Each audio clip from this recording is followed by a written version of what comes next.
Hello everyone, and welcome to a long-awaited episode of Red Hoop Talk, a Native news and talk show. This is where we talk about what's important in Native country and how we stay close to culture. My name is Shannon O'Loughlin. I'm a citizen of the Choctaw Nation of Oklahoma and also the CEO and attorney, but it's not that impressive. Don't think it's that impressive. For the Association on American Indian Affairs, and the association's the oldest, longest-serving Native nonprofit in the United States. We've been around since 1922. Red Hoop Talk is one of our ways that we help to educate the public about things that are important in Native country, and also to help bring us all together and talk about things that are special and important and that touch the heart. And in doing so, help to bring some healing and strength to all of us. So thank you for watching. I'm glad you're here. We've got some really special guests. I know you'll see on my little name, where's my name? Over here. It says Merciless. And that's not my name, right? My name is Shannon. Well, I'm using my roller derby name for our special guest today. We'll talk about my roller derby experience some other time. It's not that fabulous, but I'm here to bring you two special folks from the Team Indigenous Rising Roller Derby. Yes, you heard it, Indigenous Roller Derby. So here we go. Let me bring my Derby friends to the stage here. We've got Angry Bird and Scara to Death. How y'all doing? Good. Good. Awesome. Well, I would love it if you both introduced yourself. You can use your real name and tribal affiliation and talk about a little bit of what you do in Indigenous Rising Roller Derby, what role you play. Angry, you want to go first? Me? Angry, yes. Scara? Okay. No, that's okay. Hi, I'm Scara to Death. My name is also known as Sarah, Sarah LeMay. I am affiliated with Fort Belknap from up in Montana. And my role with Team Indigenous is fairly new. I just got accepted onto the team this last season. And so my first time with them, yes, thank you, was at the No Borders tournament back in November. So that was really exciting to be a part of the team and meet fellow Indigenous skaters. Yes, thank you, Scara. All right, Angry. Okay. My name is, my derby name is Angry Bird. My legal name is Laura Bird, and my Indian name is Yellow Plume. I am an enrolled member of the Blackfeet Nation. I'm Skapi Bakuni because I'm part of the, so the Blackfeet Nation is part of the Blackfoot Confederacy. And so my band is a part of the Confederacy that lives in the United States. The other three bands live up in Canada. So when I introduce myself, that's why I kind of define where I'm from. That way other people that are from my tribe know that I'm not from Canada. They know I'm from the US. Yeah. Well, and then I have the picture here in my background. Well, for both of you, because you're both from Montana. Yeah, this is Chief Mountain. Mm-hmm. Chief Mountain. I figured, I did recognize that, and I was going to ask you. That's very cool. Hopefully, I don't have anything in there that shouldn't be in a picture that I'm sharing, because the mountain, the Chief Mountain.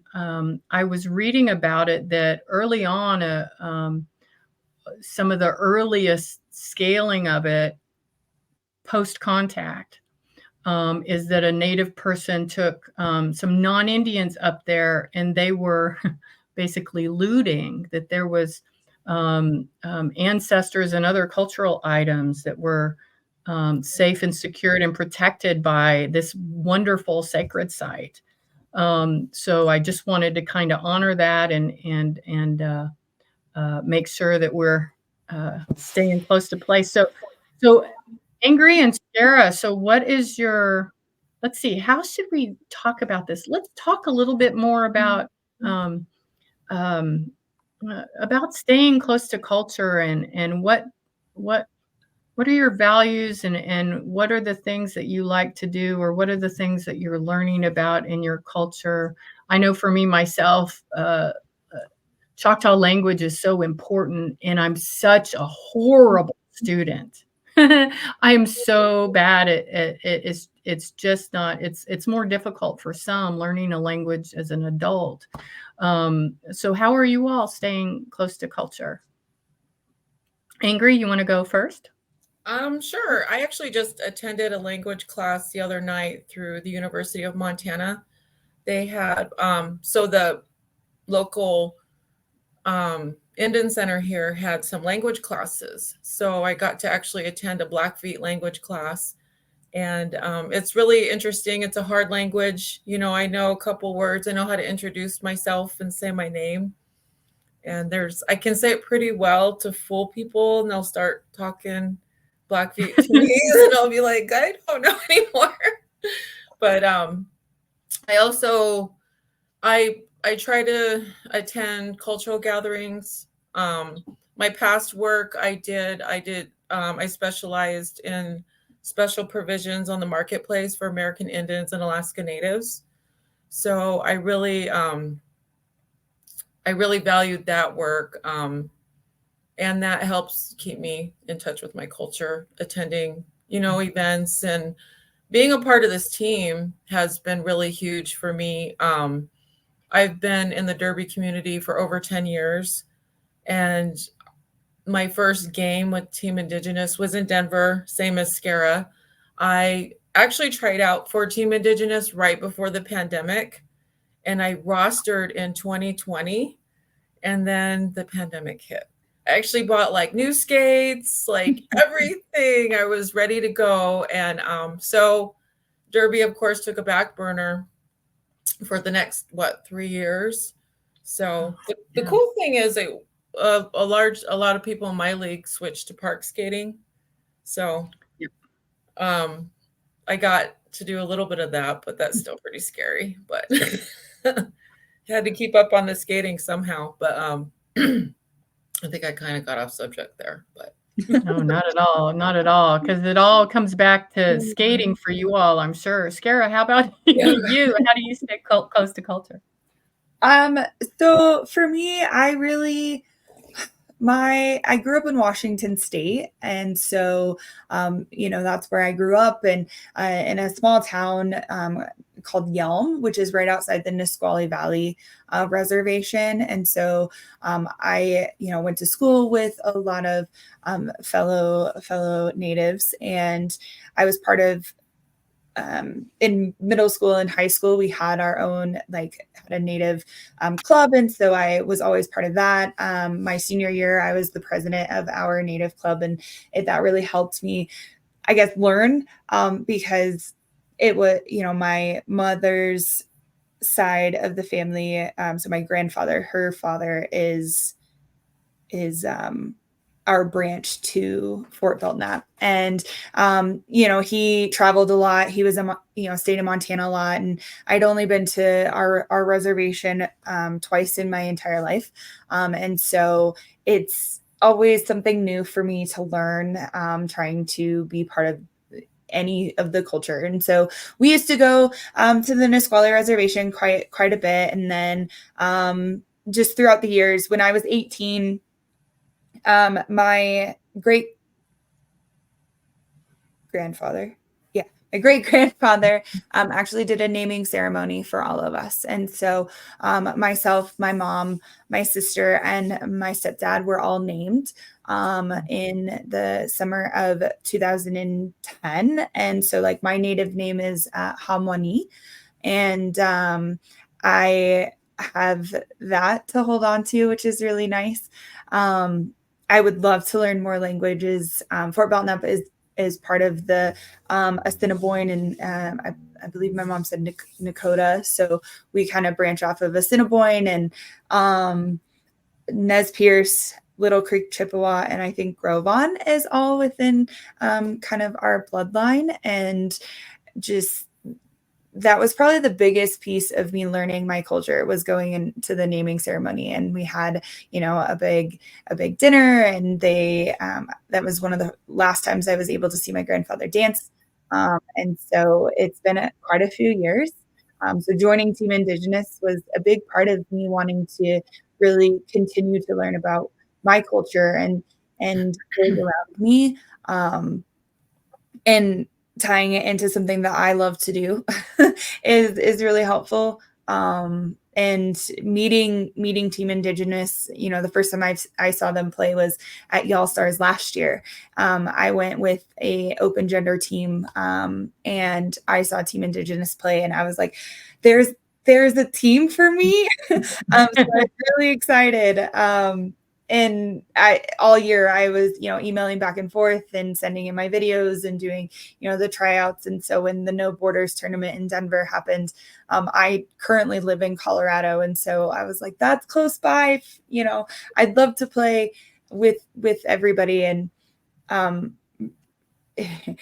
it's a little emotional. So, part of the team, when we get ready to play, which I didn't realize until I was on the team, was we smudge.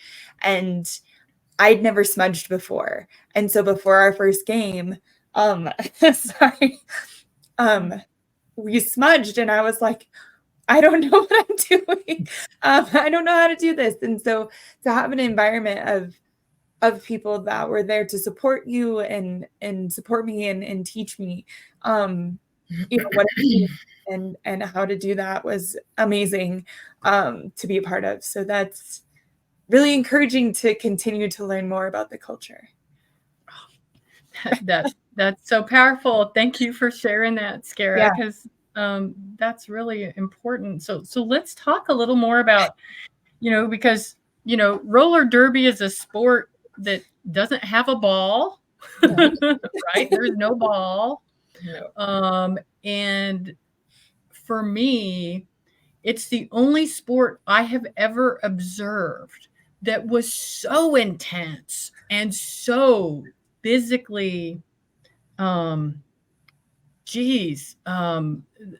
level of intensity and focus that you have to bring to every second you're on, you're in that oval is amazing. And watching the players, man, y'all are bad asses. I mean, there's no other word for roller derby except y'all are bad ass. So can you tell a little bit about, what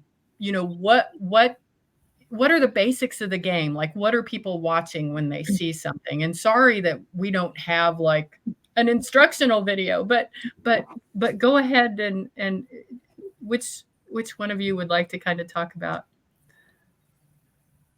the basics? The basics. I always pretty much describe it as football on skates.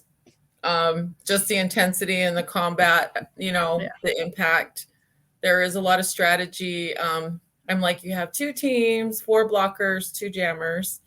The jammers score the points, and the blockers are playing offense and defense simultaneously at the same time. And that's what's so freaking intense. And I think people don't realize that you have to, there's not just one strategy. You have got so many things that you have to do out there.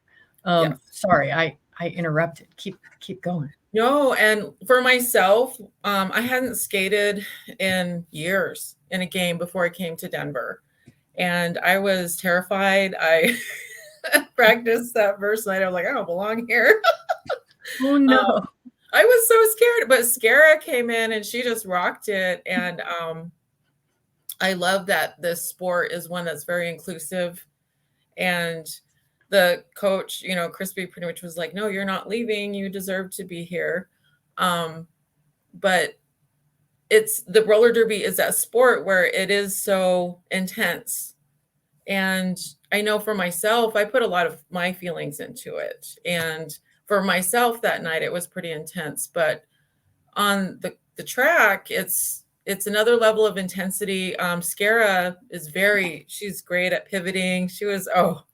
I was like, I need to reach that level of skating this year or next year. I don't know. But it is it consists of an hour, 2 30-minute periods. And in those 30-minute periods, you have 2-minute jams.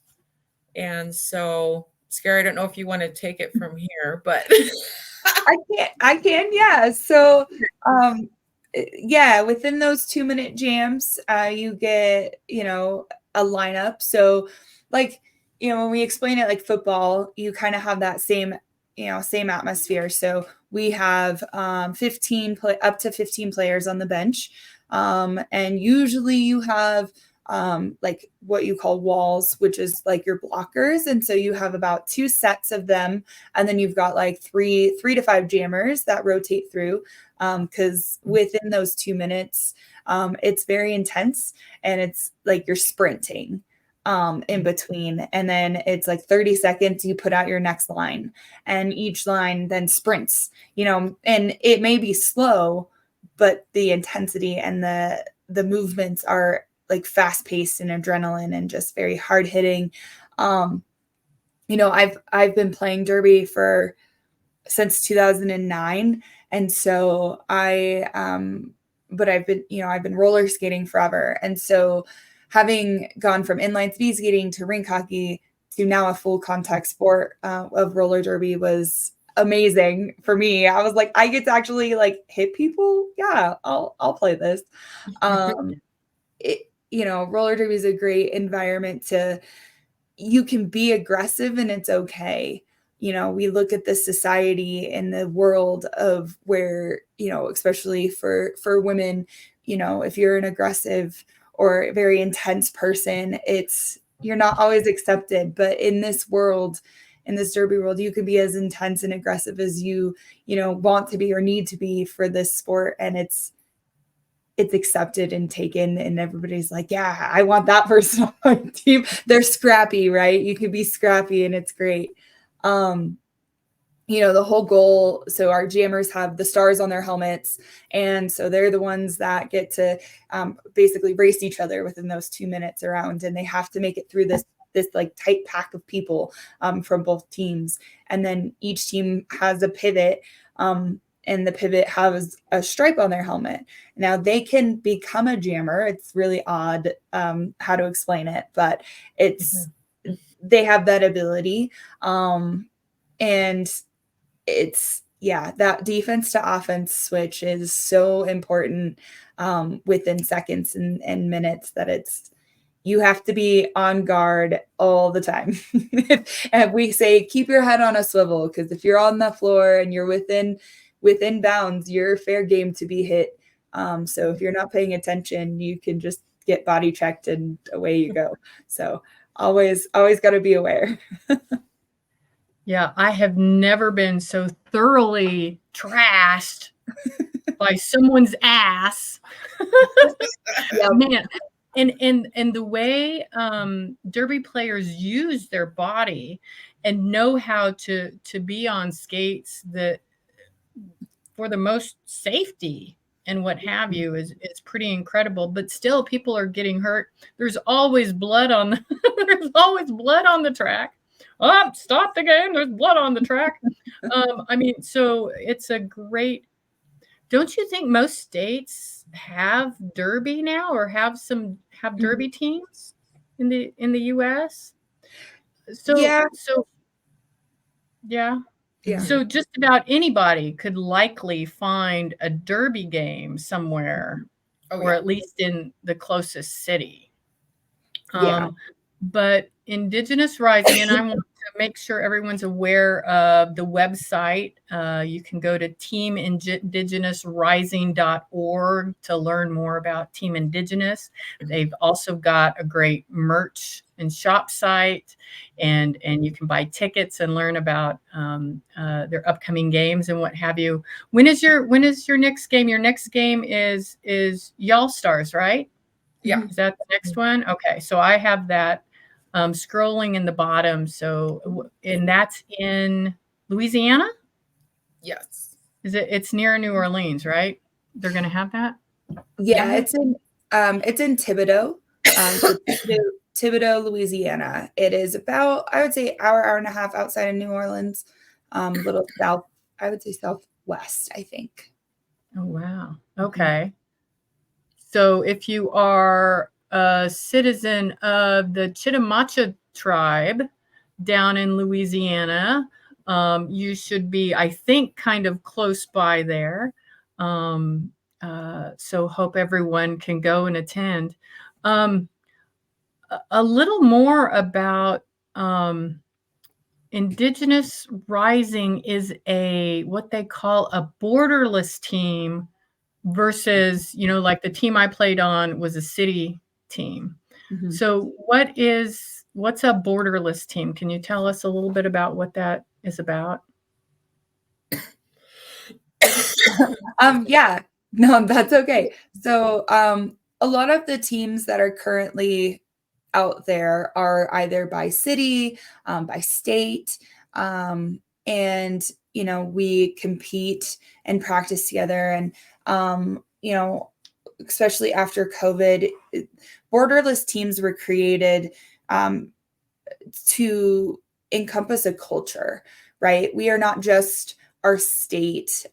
We are Indigenous and we are borderless. We don't have borders to be family and to be a team. And so, we have, not only is Team Indigenous Rising, there's Black Diaspora, there's Team Jewish, and Fuego Latino, and more are popping up to really encompass and encourage those of us that are of a different culture, to be able to connect with each other and get to enjoy this big thing that we all love to do, and be included. Sorry, my phone is being bad. My phone is doing weird things. I'm sorry. We just won't pay attention if noises happen. So is a borderless team, is it difficult to play with a borderless team? I mean, do you all have the same kind of status as other teams? In the league, is there a league that you all play in? I know we each have a home league that we skate with. For myself, I live here in Missoula, Montana. I skate with Hellgate Roller Derby, and we're based out of Missoula.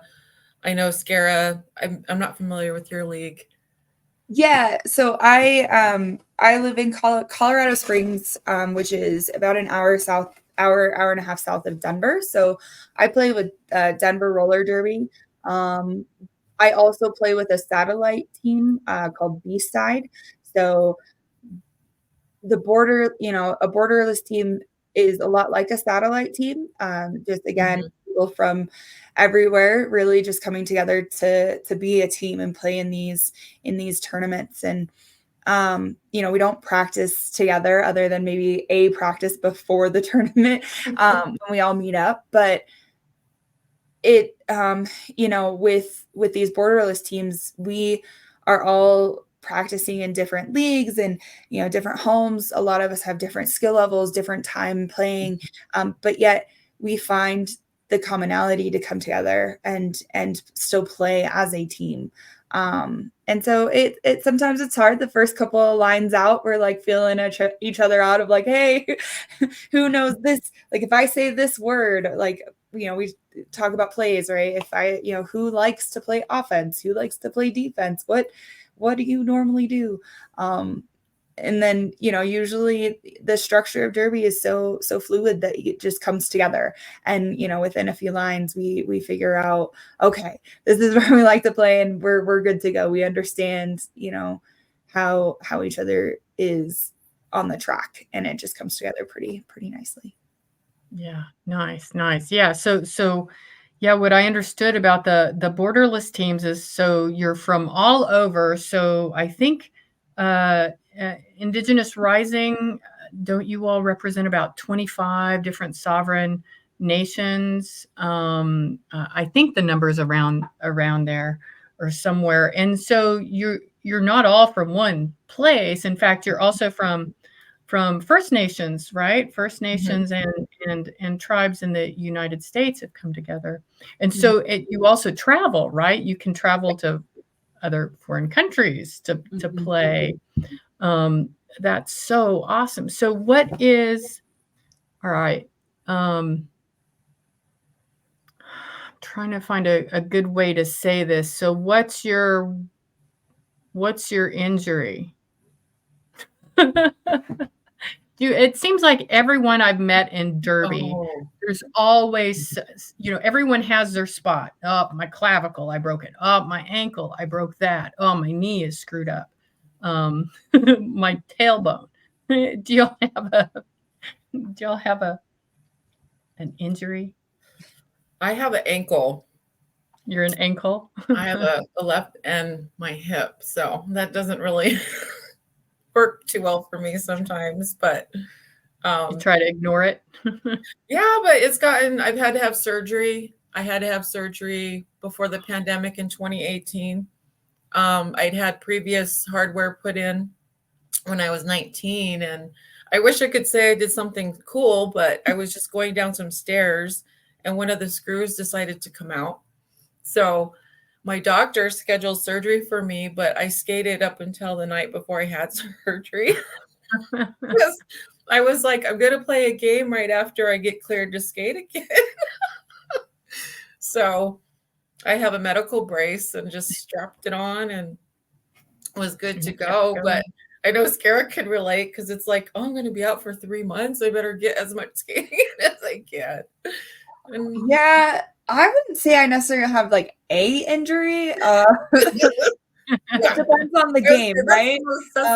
The one that pops up a lot, yeah. Right. No, for me, I've roller skated since I was 5. So like my body is a little different. I just say my entire body is beat up, having played derby for 14 years. It's like I may only be 32, but I sure feel a lot older, especially after a hard weekend. This last weekend I actually was in Arizona, and I played on the bank track. So there was a tournament, called Roller Rage, and so I went and played on like a traditional bank track this weekend with a team. Talk about that a little bit. So talk about the different tracks in Derby, because that's what most people I think see when they think of Derby is they think of the bank tracks and maybe some alligators in the middle and things like that. So all that crazy stuff. Yeah. So there's still some bank track out there. It is really hard to maintain those tracks, and they, cost a lot and take a lot of time to put together. So there's very few left. So not a lot of teams play on them. The majority of teams play like flat track. And so that's really easy. You just need, a lot of times it's a warehouse, it's a roller skating rink, like somewhere where you can set up the track.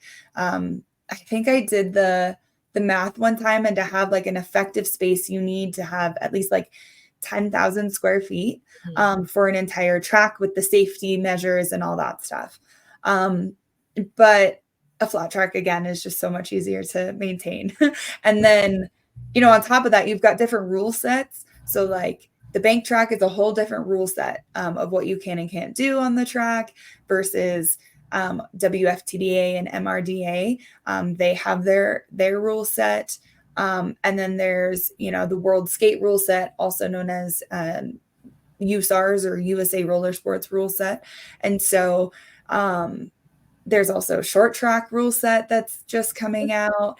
You talk about, there's sevens tournaments. So your team is only 7 people, and that has a different like adjustment of rules. So it's the Derbyverse is what I call it. It's very widespread of what is available.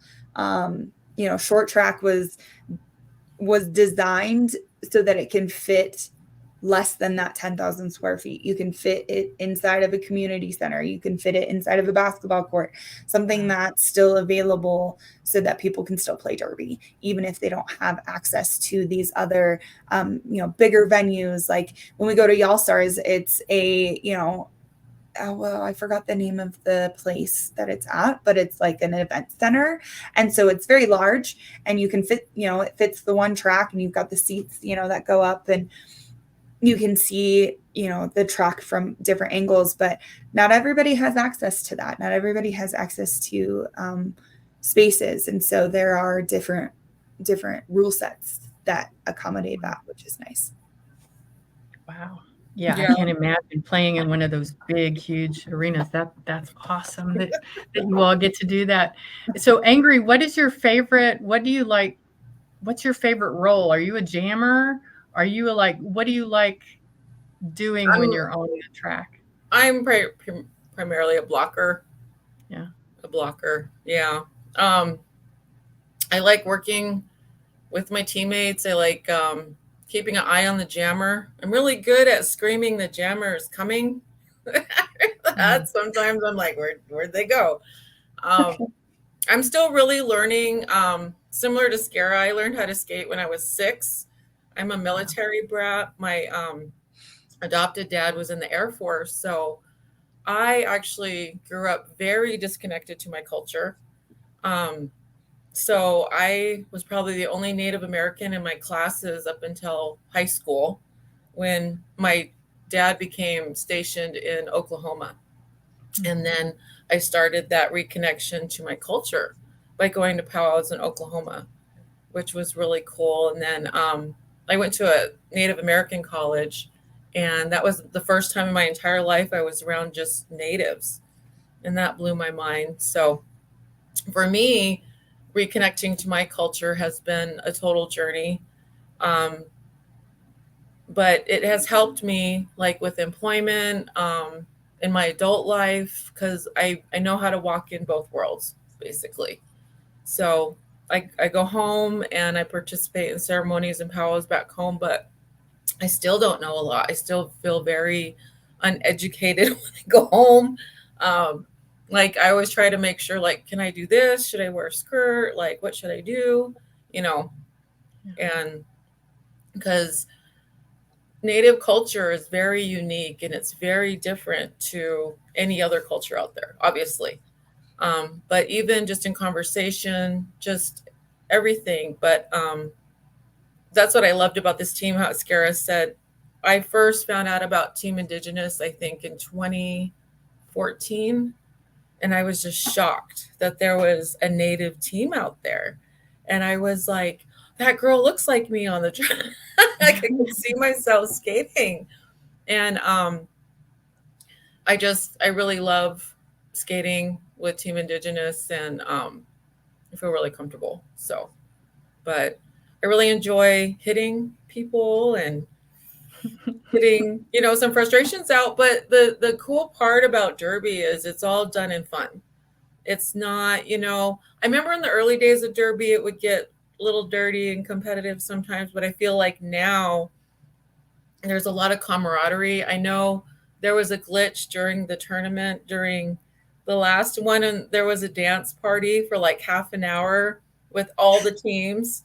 And you don't see that at other sports, or, and then like half hour later, we're hitting each other and knocking each other down after dancing together. So it's the one sport where, like Scara said, you're insulting your teammate if you don't bring it all. I've hit people and I've been told you can hit me better than that. So yeah, like aggressiveness is encouraged. It really is. Yeah, it is amazing how you all use your bodies and how you don't use your bodies, because there's part of your body you can't hit with and other parts that you can. And like I said, that first time I was knocked down by an ass, like I never thought that an ass could do that. Right. I mean, and just the leverage and the way that you move and use your body, it's freaking incredible. Is there, I know, Angry, you talked a little bit about, protocol at home for culture. Is there also protocol before you go into a match, a bout? Is there with Indigenous Rising? Is there anything that you Oh. all do together? Yeah, I heard smudging. Yeah. It's smudge first, derby after. It's really cool. Yeah, we all get in a circle and we just, clear your mind and get in a good headspace, and we all smudge, pray, smudge our skates. We do have members of the team who are Hawaiian, and they incorporated some of their traditions and blessings our last game, which was really cool.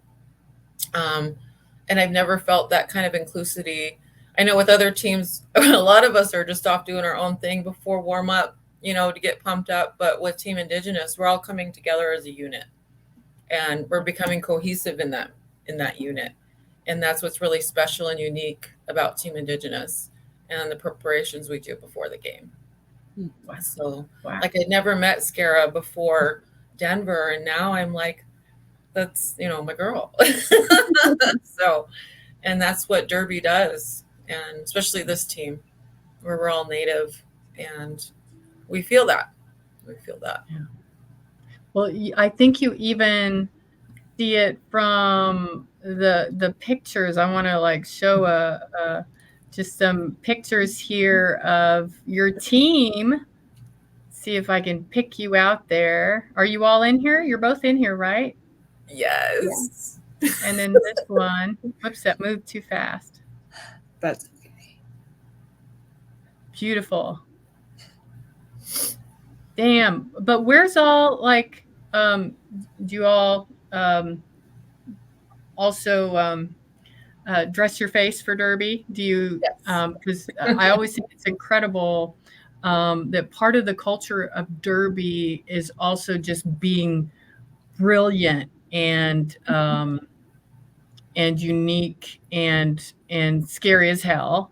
So the artistry that I've seen some Derby players gain with putting on makeup to intimidate and scare, or just to look lovely, happens a lot. Do y'all have special paint that you wear or makeup that you wear? Or are you just like, hey, I'm just here to play. I got my eyeliner on. What more do you want from me? Some of us don't really do the face painting. I know there's the red that we apply, and then the dots signify our ancestors, the mother, the grandmother, and us. That's what the dots signify on the face. For myself, for my tribe, women don't normally paint their faces. So it's actually really uncomfortable to do that.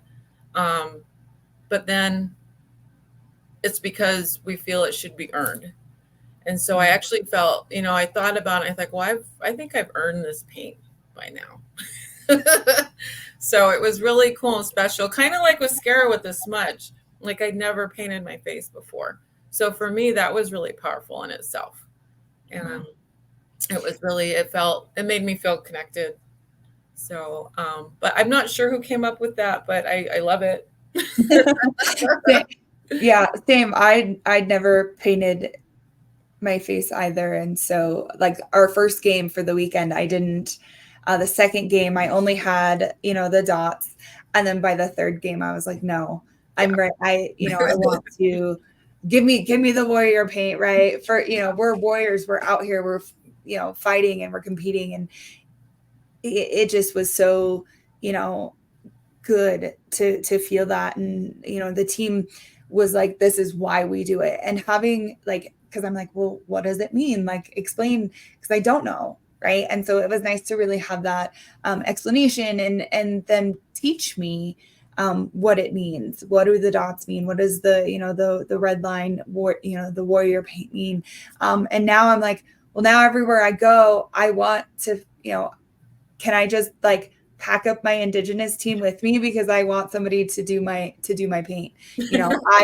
I want to have that all the time, because it ties me back to Team Indigenous. No matter what team I play on, it brings Team Indigenous with me. And so I want to continue to do that.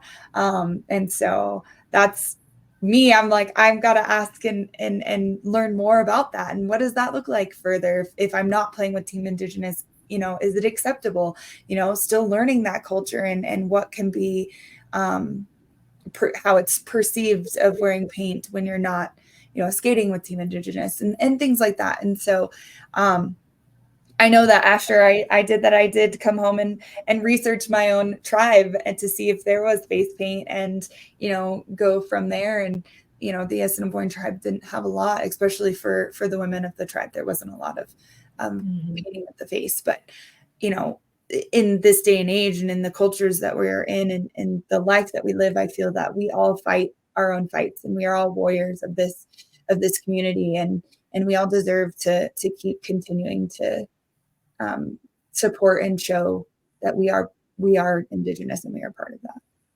Absolutely. I know so the Choctaw Nation and different Southeastern tribes, there's also a long history of women warriors and, the colonizer coming in and seeing, what they were calling these Amazonian women or whatever term they used before they knew what the Amazon was.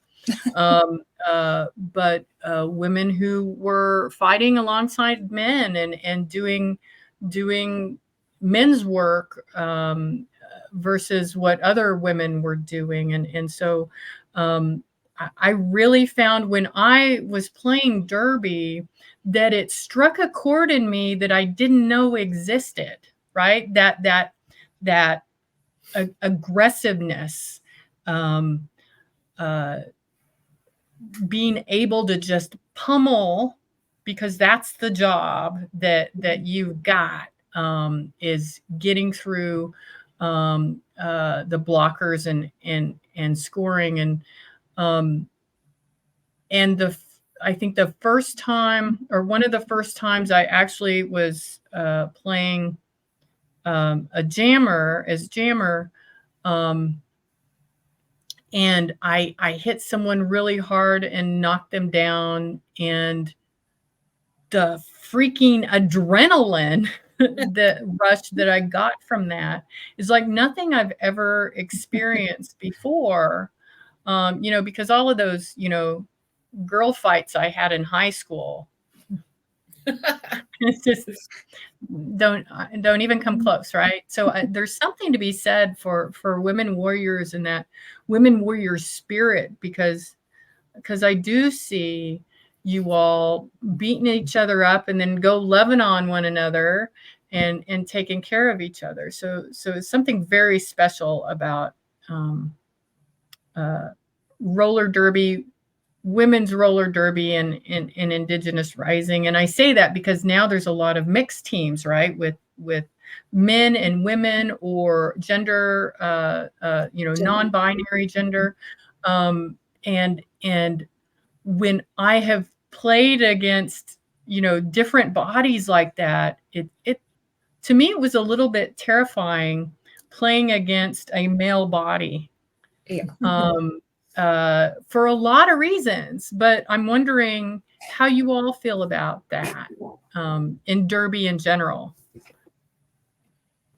It doesn't bother me. I played with men ever since I first started Derby. I mean, the coaches, I've had a couple coaches that were men and they'd get in there and play with us. I have a memory of one slamming into me and like rolling on my back.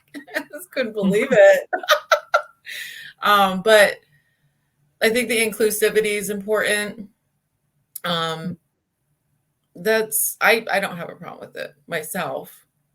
You both are so OG. I'm just a newbie on all this.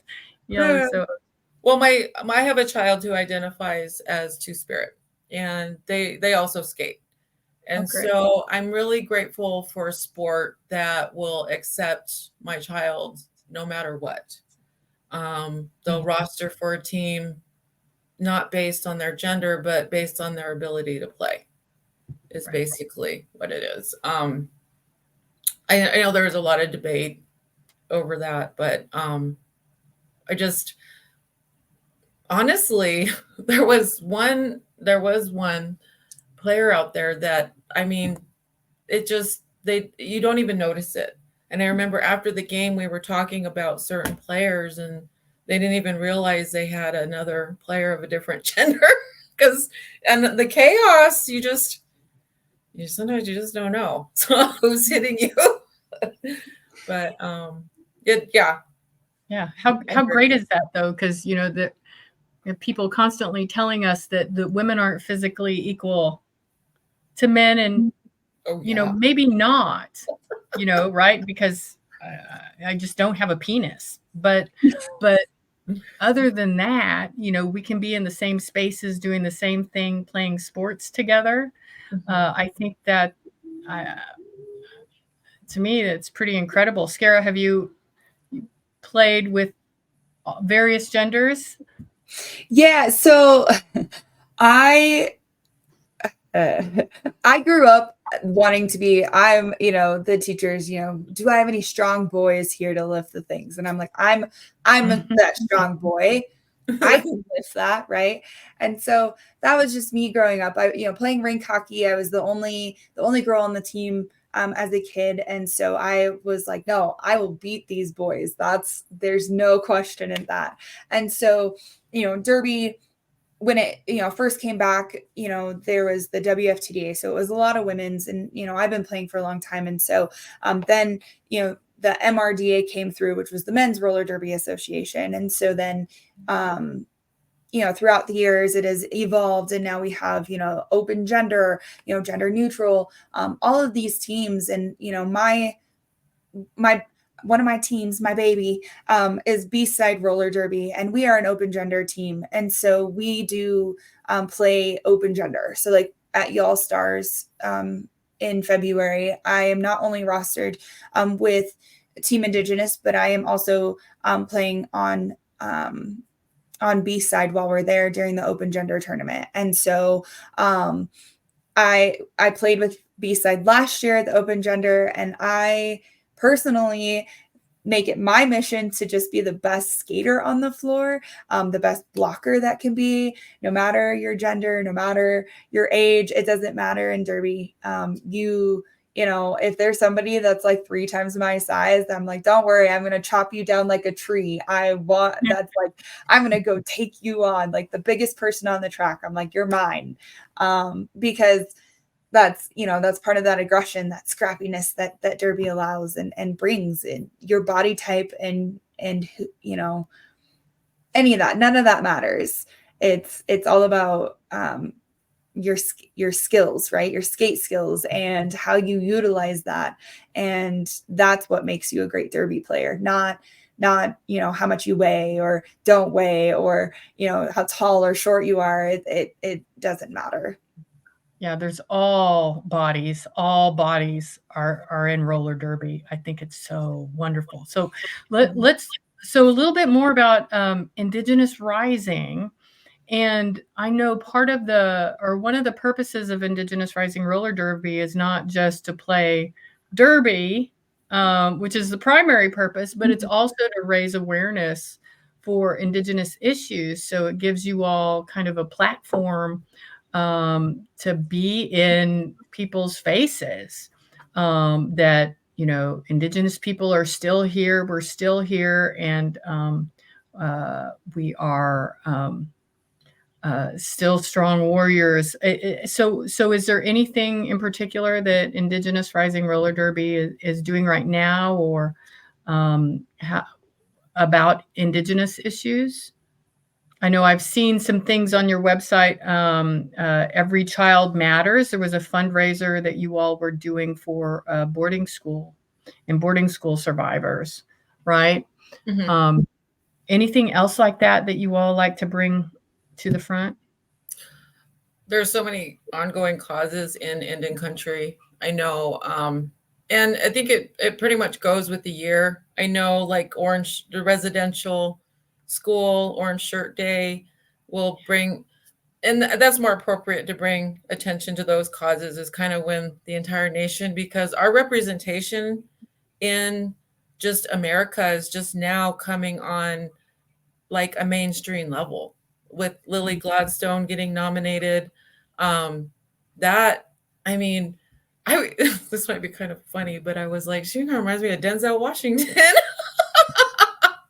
Like, she's gonna be the person that's gonna really blaze the trail for a lot of other Indigenous actors, artists, and I myself am really excited because I know as a teenager I didn't see much representation at all, other than, you know, a couple Native actors that you'd see over and over and over in different things. So I'm really excited for that. I know that for Y'all Stars will be, you know, we just like to promote issues as they come. Sorry. But I know we've done things for MMIP in the past, MMIW. We have different committees within the league that handle PR and events and stuff like that. So we're all on this channel where we'll get alerts, and we'll do what we can in our own communities to help spread awareness and help advocate for those separate issues as well. That's wonderful. Oh, you know, I should put up some more banners here because I totally want everyone to be following. If anyone's involved out there in Indigenous issues, you should be following Indigenous Rising Roller Derby and try to go see them play. It's so funny when you're out in Native country, or when I'm out in Native country and I talk about roller derby, and it's like, whoa, that's really cool. And then I say, well, did you know there's Indigenous Rising Roller Derby? And they're like, what? You know, so it's so incredible to people, and they really want to support you, and they want to know more about roller derby and what you're doing. So go check them out on Facebook and Instagram, and of course, their website at teamindigenousrising.org, where you can buy merch. And I see, Angry, I see that wonderful shirt you're wearing there. Do you want to so this is was made especially for the association, our 100-year shirt.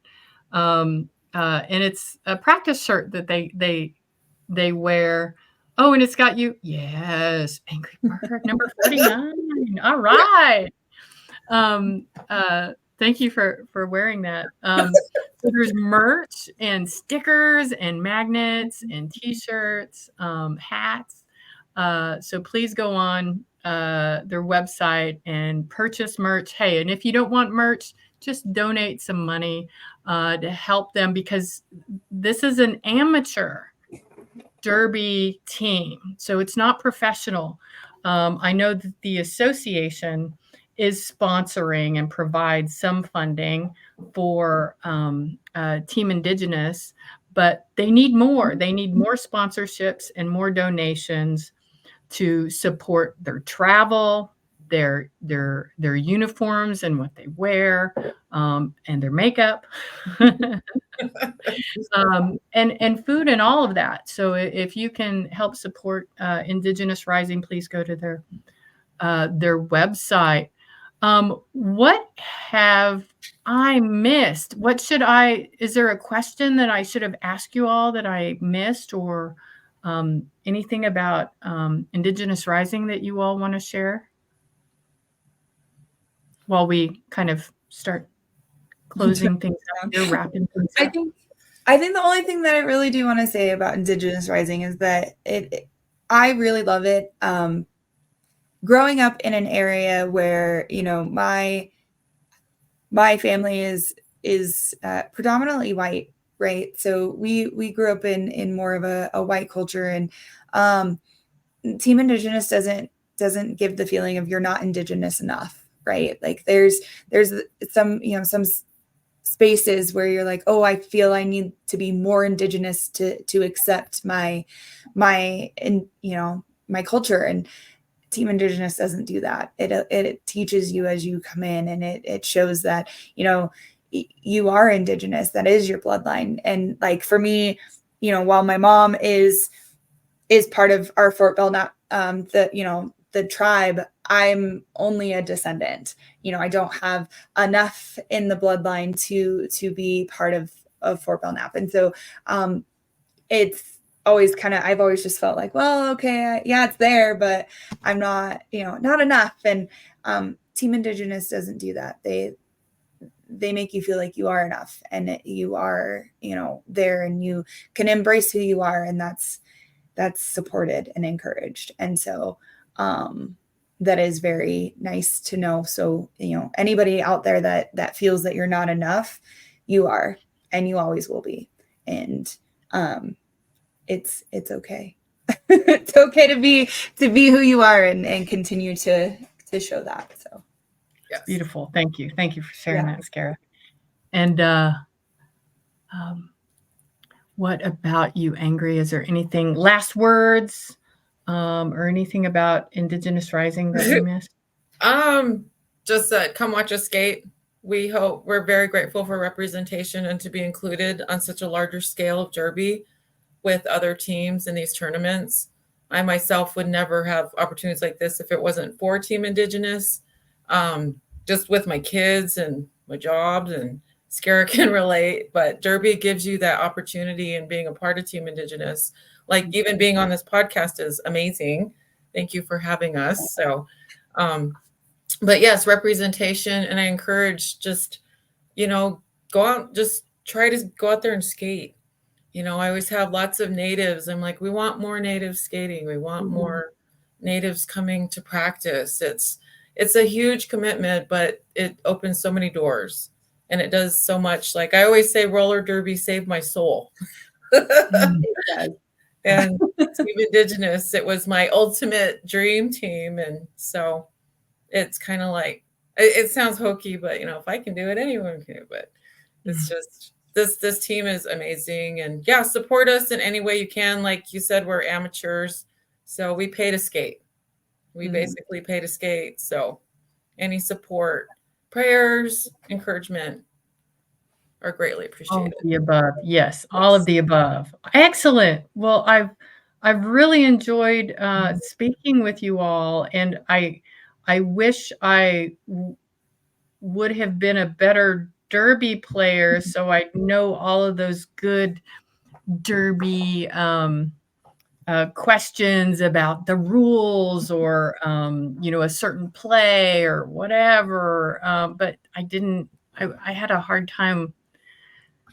I tend to come from stock that has a problem with rules, and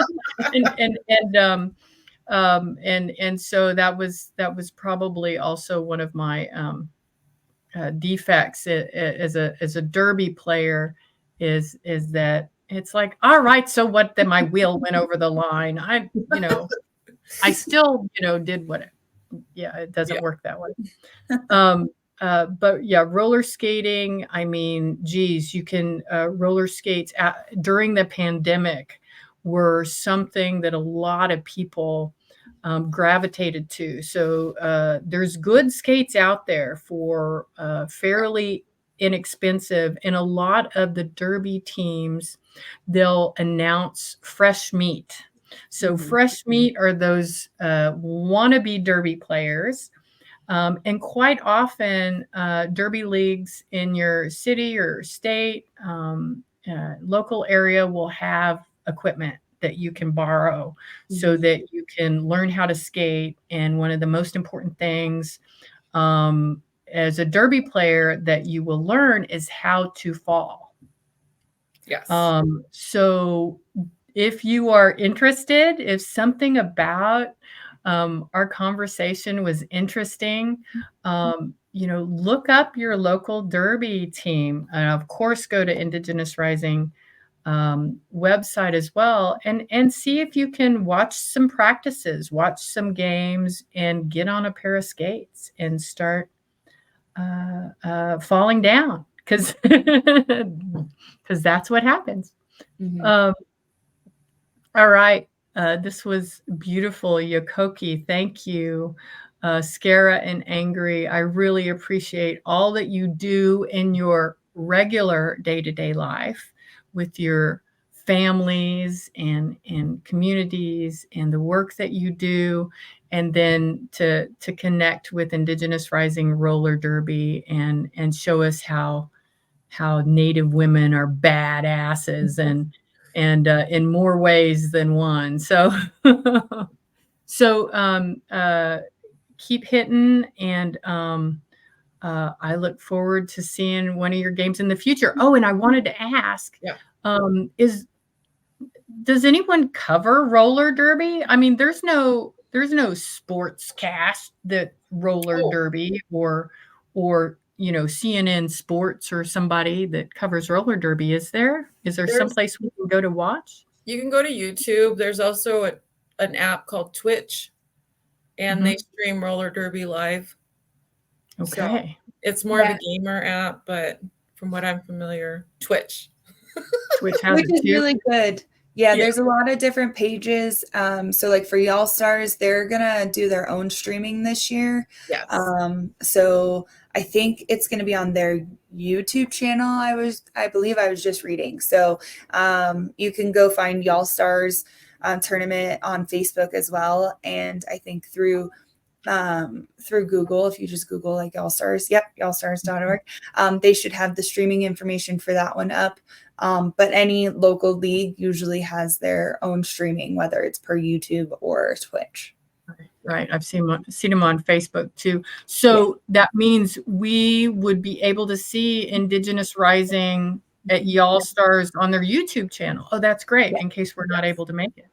Yes. Yes. Wonderful. All right. There's no excuses now. Go watch some roller derby, Yes. or go to some roller derby and get on some skates, everybody. All right. Well, thank you all. I'm gonna say goodbye to Angry and Scara, and we're gonna close out our evening. Yukoki. Bye. Bye. Thanks everyone for joining us on Red Hoop Talk. I'm gonna do our little outgoing video here and say goodnight. And we'll see you again in February with some special guests. Bye.